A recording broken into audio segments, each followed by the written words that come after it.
Hello guys, and welcome to the character appraisal of Major Motoko Kusanagi from the Ghost in the Shell series, particularly the standalone complex and its second gig, which I will use as the source material for this video. With how much people seem to be hating on the 2017 live action film, there is a lot to expect from the sort of original, so let's begin. In that case, let's shake him up a little. In the future, humans have cyberized to avoid disease, aging, and all the usual human inhibitions, except those of the mind, which is the only thing left somewhat untouched.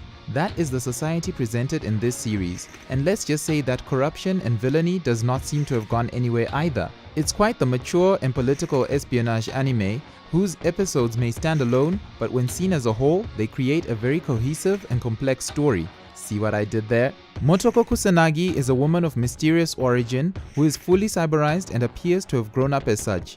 She is the field commander of Section 9, a small but elite government covert group that solves tricky problems from the shadows, which is overseen and led by Section Chief Aramaki. The different cases they deal with show the personality and machinations of the group, especially those of the main protagonist being the Major herself, so no pressure. Maybe I really should consider a new line of work. Ha! You can't do anything else, Major, you know that. She talks so much, and yet her mouth barely ever moves. A form of technological telepathy is used to relay her orders and thoughts usually. All personnel in position. Standing by.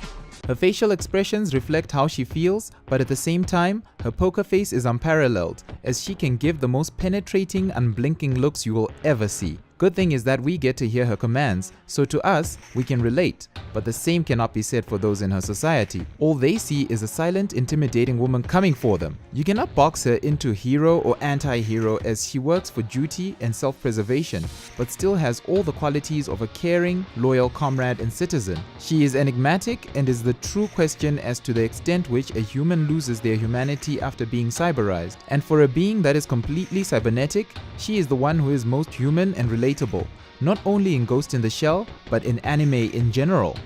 That theory's awfully dependent on your personal views. Well, it is true that she is not perfect, I guess, and her feelings are not so easy to discern, though she can lose her cool and lash out when pushed too far. Regardless, it is undeniable that she is iconic in her personality and character, and the questions and answers around it drive the story in entertaining directions. She is a military woman through and through with the rank of Major. I have no idea about military rankings, but I think that it is a very well-deserved title, as her leadership skills are phenomenal and she is able to convey her orders concisely, with much authority and without even moving her lips. She is also open to her team's input and even integrates their independent actions into her plans. It would be an insult to call them her subordinates rather than her comrades or workmates. They are just like family to her, and she knows each one's strengths and weaknesses. Like Bato's.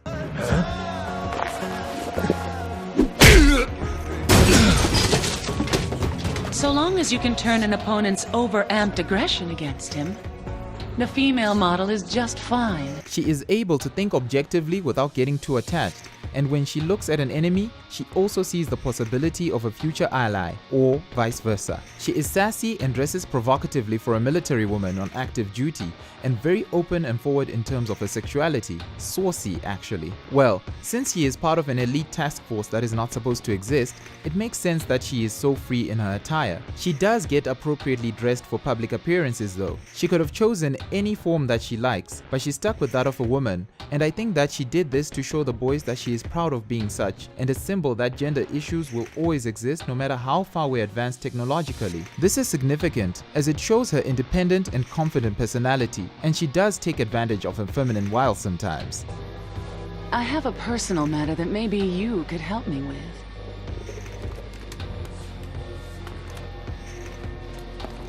What do you mean, personal?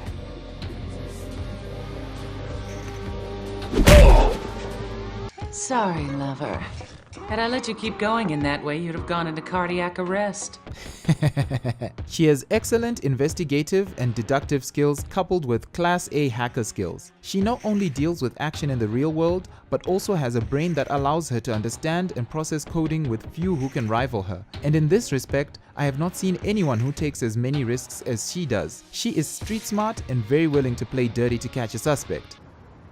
I do not find this funny. She does not hesitate in her actions and attacks her problems both head-on and strategically. Now, Not that this will go to your letter grade, but what do you think of the possibility that there is a live-action Hollywood movie about you? What kind of cheap knockoff is that? What if I said that they actually made it? It can't be real. It's probably just a put-on. I haven't watched it yet, but off the top of your head, what do you say about movies in general? Diversionary entertainment is transitory. It is very difficult to dislike her other than that she is just not your cup of tea. I could not even pretend that she objectively had something I disliked about her. She is memorable, powerful, and yet just herself. She is doing her job, not for you or humanity, but for survival, even though you can still tell yourself that she is doing it for all the things that I discounted before. Fight me.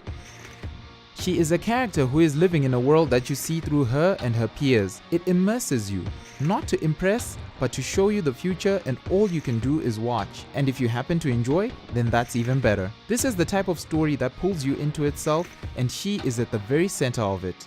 For this, I give her an A+. What kind of farce would it be without something like this? Now for the results of the poll I put up on Google+. 64% awarded her an A, 16% a B, 11% a C, 2% only gave a D, while 7% an E to an F. What letter grade did you give her? And that's my video on Motoko Kusanagi. I hope you liked it and that you subscribe, like, and comment for more videos. Until the next one, I am Zakes and take care.